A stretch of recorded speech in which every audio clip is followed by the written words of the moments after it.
I'm Daphne and I'm a 32-year-old woman. All right, let me tell you about my life and how I managed to stay true to myself despite the constant criticisms from my ex-husband, Theory, and my mother-in-law, Susan. So I'm a woman who's proud of her career in pottery projects. It's not the typical 9 to 5 job, but it's my passion and I absolutely love what I do. Sure, I might not be rolling in money like some of my friends, but I've achieved success in my niche area, and that's what matters to me. Theory and Susan, on the other hand, have never really understood my work. They thought it was childish and not a real job, whatever that means. It was disheartening to hear them make snide comments about my passion, but I refused to let it get to me. You see, pottery projects were more than just a job to me. It was a form of art, a way to express myself, and I took pride in creating unique pieces. But Theory and Susan didn't seem to see it that way. They thought I should be doing something more professional and respectable. It didn't help that Susan, due to her physical disability, had to live with us. I tried my best to be understanding and accommodating, but it was hard when she kept judging my choices and making me feel inadequate. Theory, my husband, wasn't much better. He would often bring up the fact that my friends were all high-earning professionals while I was just playing around with clay. It hurt to hear him belittle my passion like that. You know, I was talking to some of my friends the other day, and they were talking about their wives and their careers. Oh, yeah? What were they saying? Well, you know, most of their wives have these high-paying jobs and successful careers. It's got me thinking about us. What do you mean? I mean, compared to them, your career is a bit, well, odd. You know, working with pottery and all that, it's not exactly the typical high-paying job. Are you saying that my job is less valuable just because it doesn't make as much money? No, that's not what I meant. I just meant that, you know, it's a bit embarrassing sometimes when people ask what you do, and I have to tell them you're a potter. Embarrassing? You're embarrassed by my passion and my hard work? No, it's not like that. I'm proud of you and what you've achieved. It's just that sometimes I wish you had a more conventional job, you know. So you're saying that you'd rather I give up my passion and do something I don't love just to fit into your idea of a perfect wife. I just wish people would see how amazing you are, not judge you based on your job. But you're the one judging me, Theory. You're the one who's embarrassed by my career. I guess I just wish people would see it the way I do. It was a lame excuse for an apology or trying to be supportive, as he was claiming, but stupidly at the time, I let it slide. I regret doing that because later on I learned how he felt about it. One evening, I had just finished working on a particularly intricate pottery piece when I overheard Theory and Susan talking in the living room. Their voices were hushed, but I could still make out what they were saying. Theory chuckled and said, "Can you believe she spends all day playing with clay? I mean, come on, that's not a real job." Susan joined in and said, "I know, right? It's like she's stuck in some child's playtime while the rest of us are out there making a real living." Their words stung, and I felt my heart sink. I knew they didn't understand my passion, but to hear them belittle my job behind my back hurt more than I expected. I took a deep breath and decided to confront them. Walking into the living room, I put on a brave face and said, "Hey, I couldn't help but overhear your conversation. I just want to remind you that pottery projects are my career, and it means a lot to me. It might not be the traditional 9 to 5, but it's what I love doing." Theory looked taken aback, and Susan tried to backpedal. "Oh, sweetie, we didn't mean to offend you. It's just that we worry about your future and financial security." I shook my head, trying to stay composed. "I appreciate your concern, but I'm doing well in my field. My work is gaining recognition, and I'm proud of my accomplishments. I wish you could see that." Theory seemed uncomfortable when he said, "Look, Daphne, we just want what's best for you. We're not trying to put you down, but we worry about the stability of your job. I sighed, feeling a mix of frustration and hurt. I understand that, but it's my passion and I'm willing to take the risks. I've worked hard to get where I am and I won't let your doubts hold me back. We're just looking out for you, dear. It's not that we don't support you, but we want to see you thrive in a more traditional career. I appreciated their concern, but it was clear that they didn't truly understand my passion. Instead of arguing further, I decided to let my success speak for itself. In the following months, as my pottery projects gained more recognition and I received invitations to showcase my work in art exhibitions, I noticed the change in Fieri and Susan's attitudes. They began to acknowledge my talent, though their support still felt hesitant. I knew I couldn't change their views entirely, but I hoped that with time they would come to understand and respect my career choice. But you know what? I didn't let their negativity deter me. I loved my job, and that was all that mattered. I knew I was good at what I did, and I had the respect of my colleagues and clients. That's all the validation I needed. Whenever they made snarky comments, I would just smile and shrug it off. I knew they didn't understand my passion, and that was fine. I didn't need their approval to be happy. And you know what's even more amazing? My pottery project started gaining more recognition. I started getting featured in magazines and art exhibitions. My unique style and authentic approach to my work were finally getting the attention they deserved. Of course, Fieri and Susan couldn't ignore the success forever. They might not have fully appreciated my work, but they couldn't deny that it was bringing in money. And that seemed to be the only thing that made them somewhat okay with my career choice. As the years went by, I continued to excel in my field. I learned to tune out their negative comments and focus on what truly mattered, my passion and happiness. It wasn't always easy, but I was determined to stay true to myself. I had my ups and downs, but my dedication and hard work paid off. I was able to carve a niche for myself in the pottery world, and I couldn't have been prouder. Well, guess what, folks?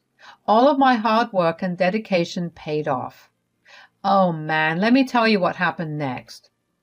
So after all of that hard work and finally getting a major investor interested in my pottery, I was over the moon. The investor told me he'd pay me $3,000 a week for my work, and I was thrilled. I mean, that's some serious cash.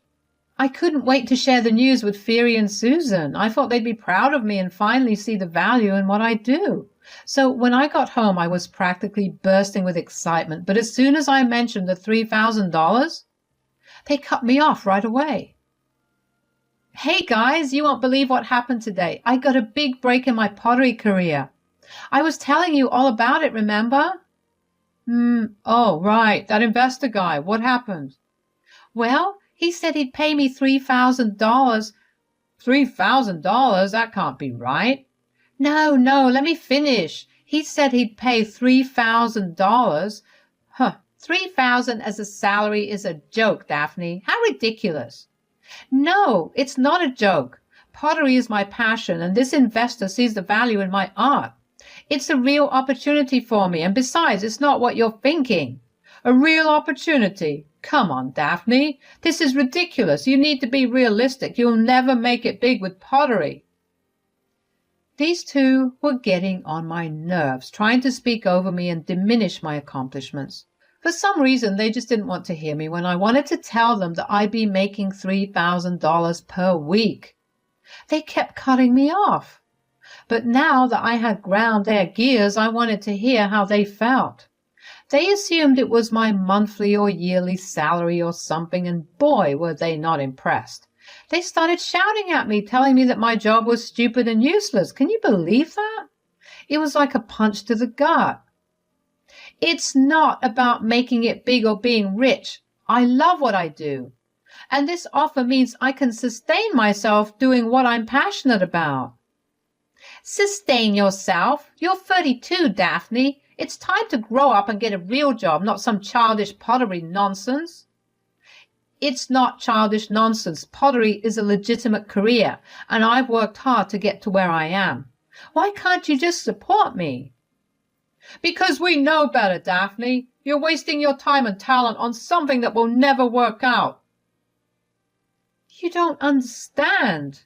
This is my passion, my dream. I thought you both would be happy for me, but all you do is belittle my work. Your work will never be enough. You should have focused on something more practical and profitable.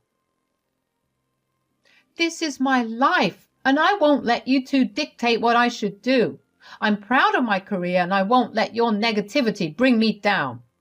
Well, good luck with your little pottery fantasy, but don't come crying to us when it all falls apart.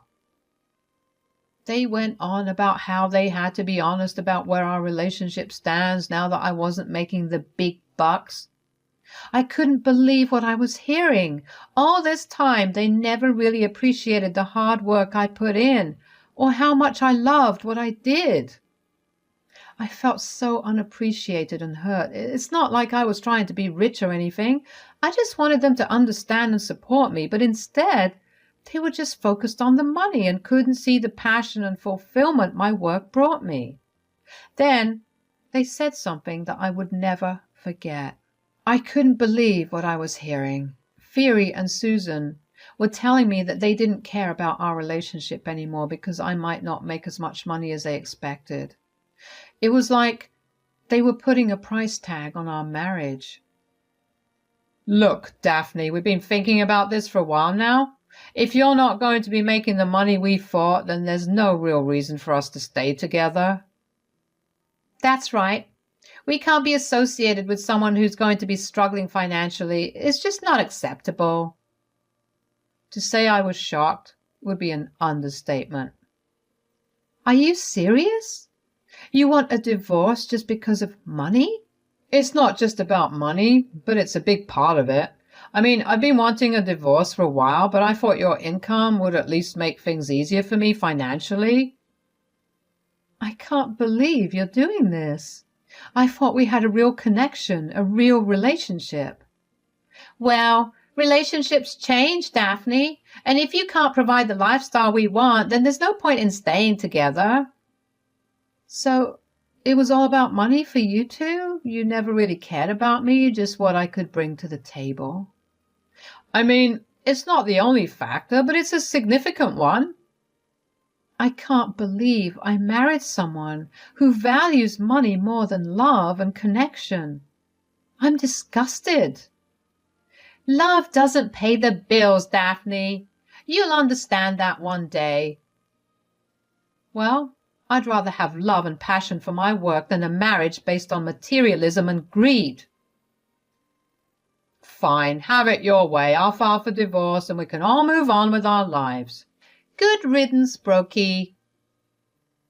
As Phoebe and Susan left the room, I felt a mix of emotions. I was hurt, angry, heartbroken, but I also felt a sense of relief. I realized that I deserved better than to be with someone who only cared about money and didn't appreciate me for who I truly was. It was time for me to focus on my career and my passion and surround myself with people who truly valued and supported me. As painful as it was, this divorce was a chance for me to embrace my authentic self and find happiness on my own terms. After I left the house, I had a mix of emotions, hurt, anger, and relief. Phoebe and Susan seemed kind of embarrassed and guilty for how they treated me, but it was too late to take back their words.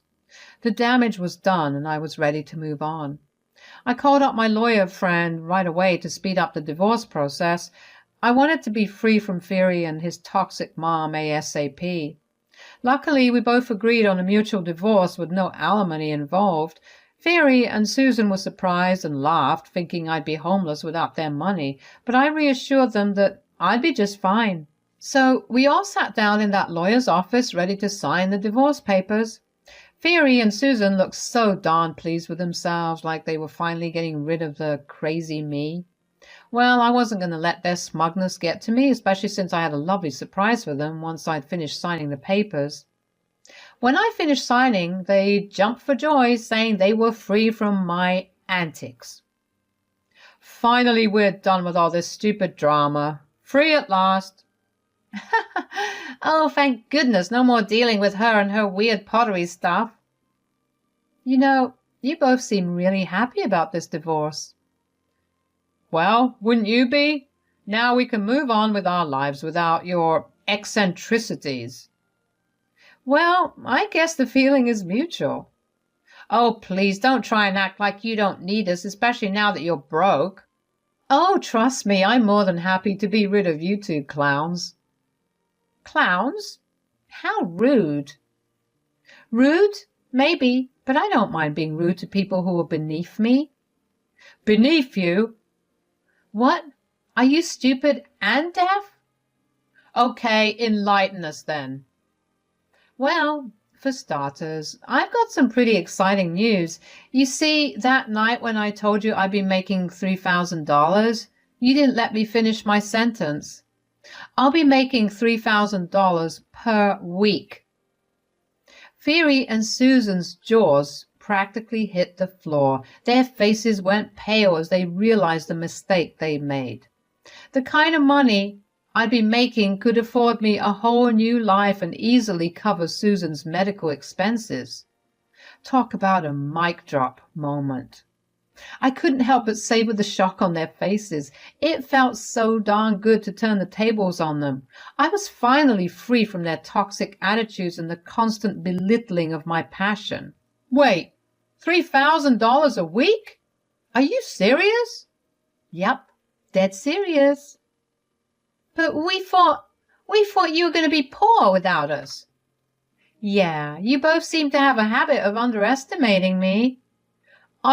I didn't mean, it's just that pottery, it's not a stable career. Pottery is my passion, and I've turned it into a successful business. Guess you missed that part. We didn't realize. Yeah, you didn't realize. You never took the time to understand or appreciate my work. You were too busy belittling it. I didn't mean to hurt you. I just thought... You thought wrong. You both thought wrong about a lot of things. Daphne, we didn't know. We were just worried. Worried?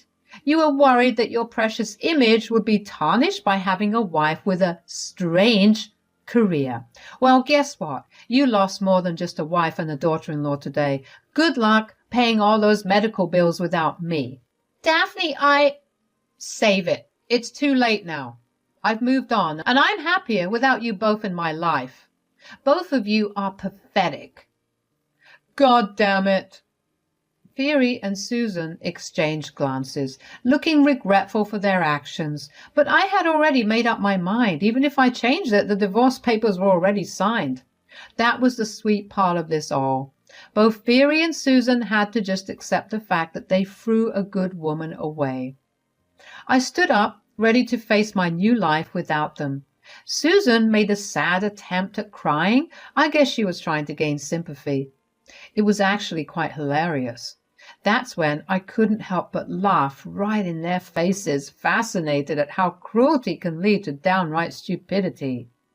As I walked out of that office, I held my head high, feeling a weight lift off my shoulders. I was ready to embrace my new life, one where I wouldn't be dragged down by their negativity. And you know what? Life without Fiery and Susan turned out to be pretty damned amazing. I focused on my pottery work, pouring my heart and soul into it, and you know what they say?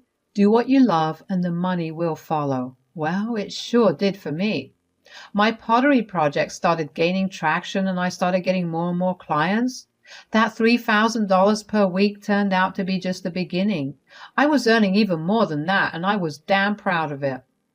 I moved into a cozy little apartment and I finally felt at peace. I surrounded myself with supportive friends who appreciated my work and encouraged me to keep going. Meanwhile, Fiery and Susan were left to deal with the consequences of their actions. I heard through the grapevine that Fury's finances took a hit because he squandered it on some shifty business deals.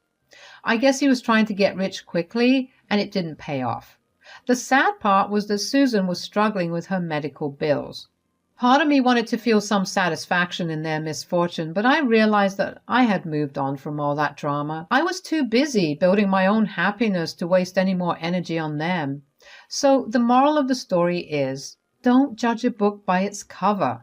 Just because someone's career doesn't fit your idea of success doesn't mean they aren't making bank. And sometimes the people who look down on you end up eating their words.